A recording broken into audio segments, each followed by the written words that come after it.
Yeah. Boom to the hey, all you sports fans out there in the tubosphere. To you, the individual, as part of the collective. Welcome to Fast Track Sports Rack, highlights here on Talk Radio version of the OMSR. I am, as always, your brief but very concise host, Will, the alternative ESPN Sports Thrill. Always do a little show like this, a little voiceover intro. Let you know the clipboard are coming up and the wise to wherefore. So, trying to double time it to get caught up with baseball highlights at the quarter to third way through the season, kind of in between all that. So part one, Dodgers and Rue doing very well. He's the pitcher who got the closest to longest stretch to a no-hitter who didn't get it type deal. Part two, Toronto Blue Jays kicking butt, as opposed to this time last year they were at the bottom end of the barrel. Now they're on top of things, playing in an empty dome. Be on the Quickie Sport Reds.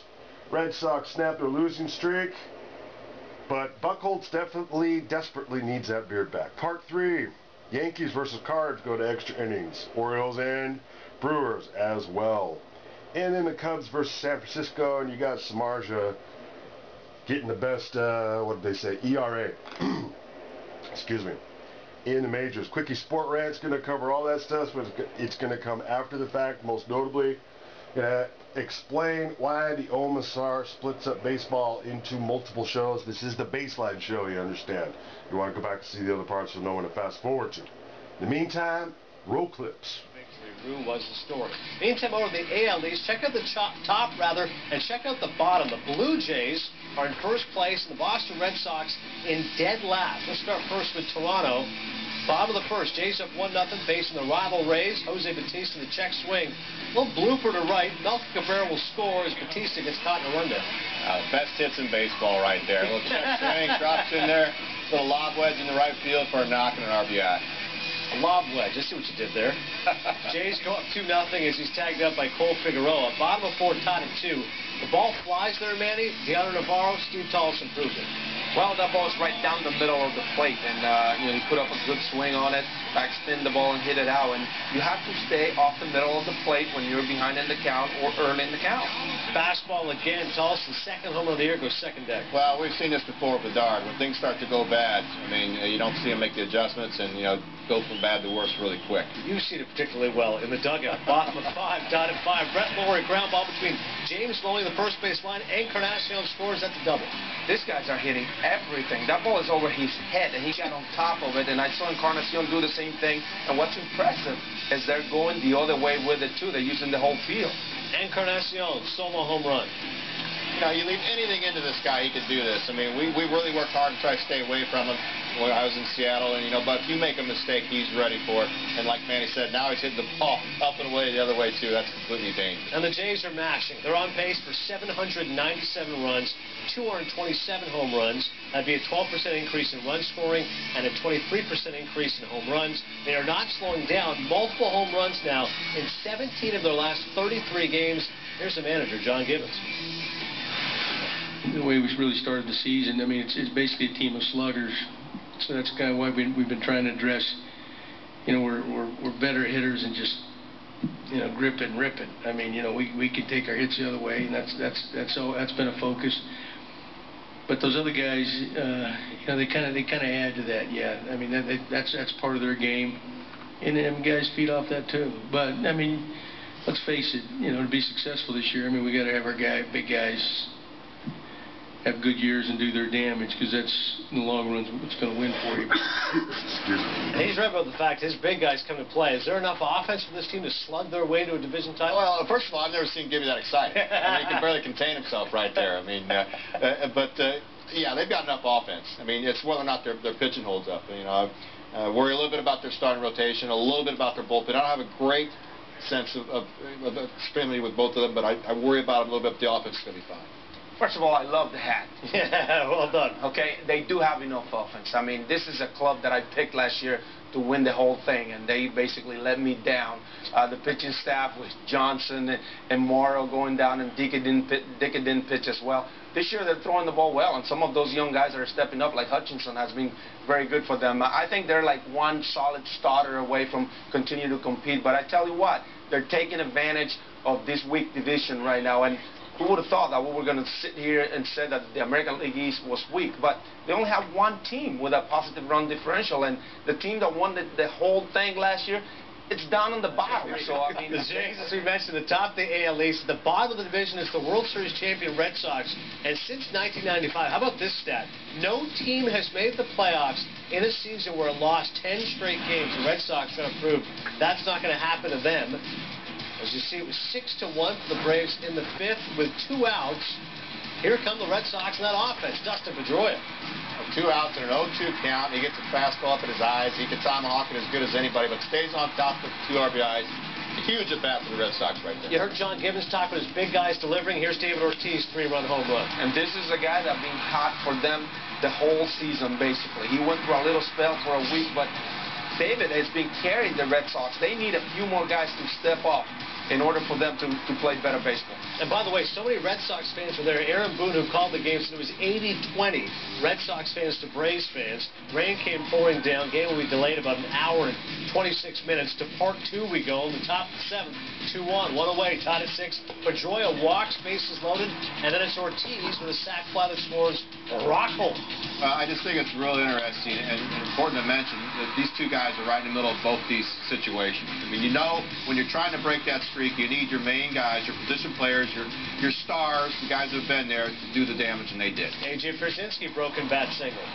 We'll take it. I mean, when they were going through that 10-game losing streak, that probably would have gone right to somebody else's glove. So that's how things happen. Bottom of the 9th, 1 on, 1 away. Koji Uehara, game-ending 6-4-3 double play, first save since May 11th. Yeah, you know what? That's interesting. Look, Ortiz do a little snap of the glove right there. I mean, they're all feeling it out there. They're all feeling like they just lost about 10 pounds apiece.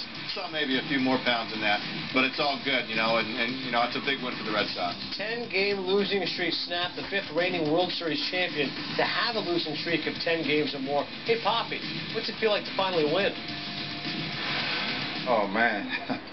It's been unbelievable. You know, I've been here for 12, 13 years, and I had never seen anything like this before. I mean, nobody said it was going to be easier, but you know, we need to find a way to start playing better, pitching better, hitting better, playing better defense, and that's how you win games. We've had energy the whole time. I mean, but obviously when David hits that home run, it kind of just was like, okay, we can do this. We're down 5 here, and we can do this. So it was a huge hit, and then the bullpen shut him down, and then David got the sac fly and scored and tacked on another run. I mean, it was just a good team win. I mean, we have been playing, you know, smart baseball. Just things haven't been going our way a lot of ways, you know. But you know, one thing you didn't have to check was our character, and it showed today. You know, there's no lack of effort, so it's just a matter of time, and you know, we got to roll with it.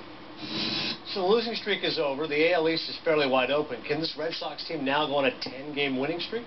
Well, you're asking for too much, aren't you? I mean, how many teams go into a 10-game winning streak? But these guys are going to be okay. This team is loaded with high-character guys, and they know it's a long roller coaster, up and down the whole season, and there's no finger pointing, and the effort was there, so they're going to continue to play better now. But guys like Buchholz need to step up because the starting rotation sets a tone, and if you're allowing 6-7 runs, that's not going to get it done. Through their losing streak, the ERA from the starters was over 6. You can't overcome that. Yeah, I mean, with Buchholz, that's their biggest concern, you know, no doubt about it. And yeah, as we take a look here, I mean, you know, the biggest concern for me is this inability to make any adjustments. I mean, you can see him falling off the mound here. 8 walks in less than 4 innings. I mean, that's hard to do. You know, he's up in his zone, he's peeling off, he's inside these left-handers. You know, AJ's doing everything he can to try to get him going, and you keep seeing him move the glove. But you've got to have the ability to repeat your delivery, make some adjustments to give your team a chance to win. And that's all John Farrell wants from Buchholz. Just give us a chance to win, give your teammates a chance to win the ballgame, and he's not doing that. Yeah, certainly look at Buchholz and what his issues have been. 12-1, 1.7. To grow back that facial hair, maybe. This year, an ERA north of 7. Batters are hitting 140 points higher against him than they did in 2013. And he's the first Red Sox pitcher to walk at least 8 batters in 3 or fewer innings since Lefty O'Doul in 1923. Here's his manager. Some good stuff going on there. Quickie sport rant. It's like a 4-for-1. Okay, the thing with baseball is because they play so many games, it's a difficult sport to cover. And I know a lot of my subs, and I've even lost a few of them because this year I've just not been staying on top of it. Well, part of the reason is because the way it was done last year in terms of Baseball Tonight on Sunday morning with Tim Quirkjim,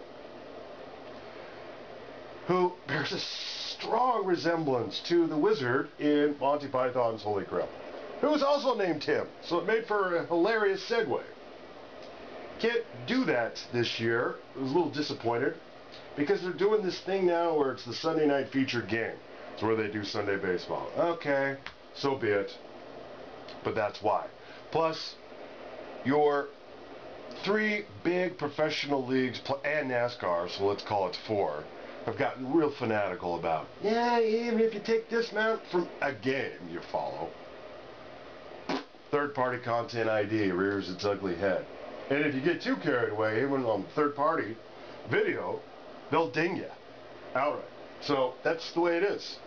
OMSR show always tries to educate you while bringing you highlights and provide relevant sport talk. Alright, so don't be too hard on Rue, the Dodger. He still has his translator speaking for him. Now, Will of the OMSR is very partial to Korean, or Koreans. Goes back 20 some odd years. A long and steady experience with and with those of Hapkido. When you come from the Asian languages, English is very difficult to learn because the grammatical rules in, say, like Japanese especially, which I know the most of, or in terms of having seen it spoken the most, being raised in Japan and whatnot. No, I don't speak Japanese. I'm just saying that, like in English, when you could say, ideally, this guy won't be talking so much, or this guy won't be talking so much, ideally. In Asian, a lot of times, the word at the end is translated to be the word at the beginning. So it's just as difficult for us to learn some of these Asian languages. But I would say, or will say, that you would think, by now he'd know maybe a little bit more English, but apparently not. Alright, hey, Toronto, what's going on? Qu'est-ce que c'est votre problème dans les contre du Canada? Toronto, doing well, still playing in, like, I swear, it's one of the biggest looking stadiums, / it's a dome, in the major leagues. Encarnacion. Should bring more people out, especially on Memorial Day weekend. And Red Sox, they finally break their losing streak, but Buchholz looks like a 15-year-old kid out there without the beard, and his game may be suffering because of it. And then finally, you know, maybe the Cubs can finally make some noise this year when you got a pitcher like Samardzija doing well. All the video highlights courtesy to ESPN vis-a-vis Baseball Tonight. The best show ever to break down baseball in terms of analysis, and to MLB. Everything else to the OMSR. Now, I wholeheartedly recommend you catch Baseball Tonight. It's on every freaking night of the week because, like, as I mentioned, baseball's a very long season. That's why you gotta pace yourself. I'm gonna try to bring more updates, say like on Mondays and Fridays, because as I said, this Sunday version of Baseball Tonight just is not as good as last year. And they're not showing the records of the clubs a whole lot of the time either. Okay, that's it. Thanks for watching. No silly DYs while you're out there celebrating the NBA playoffs. We are later out of here.